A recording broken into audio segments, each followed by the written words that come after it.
amawulire ku Serebuwo wano wokka ku Newspark Channel. Newspark Channel kwoli gotaina kusuwa olunaku olwaleero. Chris Evans Kawesi atabukidde Zanny Brown.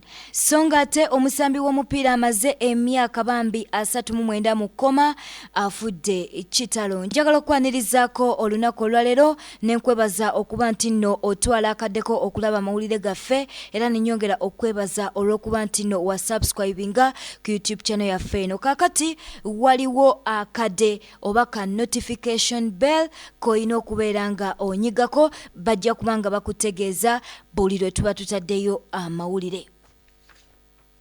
Amawulire gatandise nago olunaku olwaleero. Omuyimbi Chris Evans Kawesi atabukidde muyimbi munne Zanny Brown. Jjukira nti nno Chris Evans yali yavaayo n'ategeeza eggwanga nti bwe kuba kugwa mu mukwano omuyimbi gwasobola okwagala ye Zanny Brown.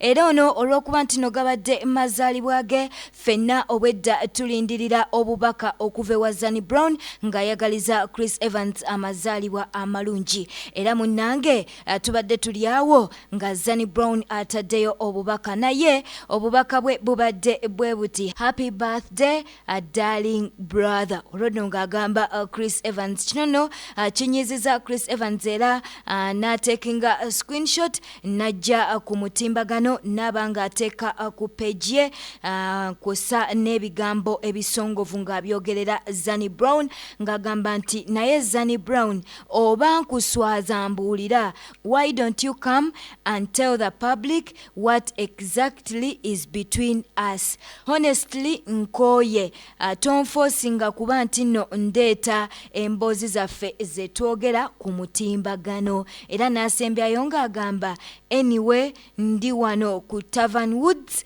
waiting for you. Kwekwo okuyomba kwa Chris Evans onono atiisiza nti singa Zanny Brown tavaayo n'abanga atubuulira amazima emboozi zebazze banyumya yandiziteeka ku mutimbagano. Bambi twagala okuyozayoza Chris Evans olw'okuweza emyaka 3.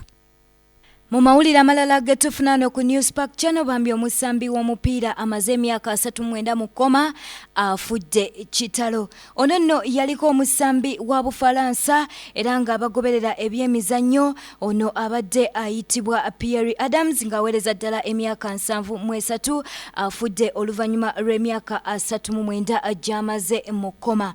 Adams yatwalibwa mu ddwaliro okulongoosebwa evviivi mu Maaci wa 1982 wabula teyadda ngulu oluvannyuma lw'okukola ensobi mu ddagala eryamukubwa okumusirisa. Adams bambi nzaarwa ya Senegal era nga yali muzibizi nga yasambira ddala emipiira egiwerera ddala 140. Olunaku Adams lwe yagenda okulongoosebwa abasawo abasinga baali mu kwekalakaasa wabula okulongoosebwa kwe kwagenda mu maaso ng'omusawo omu eyaliwo yali akola ku balwadde nga 8.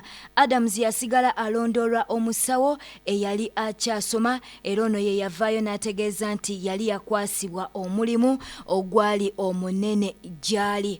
Wano nno we wava ensobi eziwererako ezaakolebwa ekyaviirako omutima gwa Adams okwesiba wamu n'okufuna obuvune ku bwongo. Bambi amawulire si malungi ag'omusambi oyo ow'omupiira amaze emyaka 39 mu kkoma. Amawulire bagatuwadde nga bagamba nti avudde mu bulamu bw'ensi eno.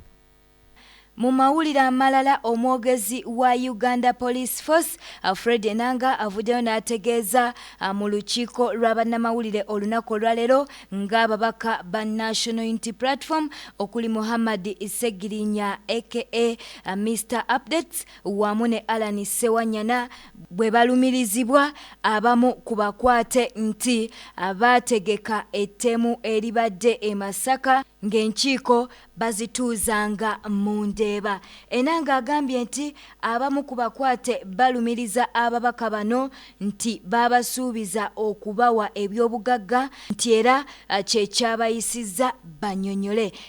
Enanga ayongeddeko nti bano bategeka okutta abantu bateeke obukyayi obw'amaanyi n'okutya mu Bannayuganda. bwete bwe tutambudde olunaku olwaleero obadde mulabi mulungi kankwagalize ekiro ekirungi oli ku News Park Channel naye teweerabira okunyiga ka notification bell bajja kubeera nga bakutegeeza buli lwe tuba tutaddeyo amawulire. Nkwagala nnyo mukwano beera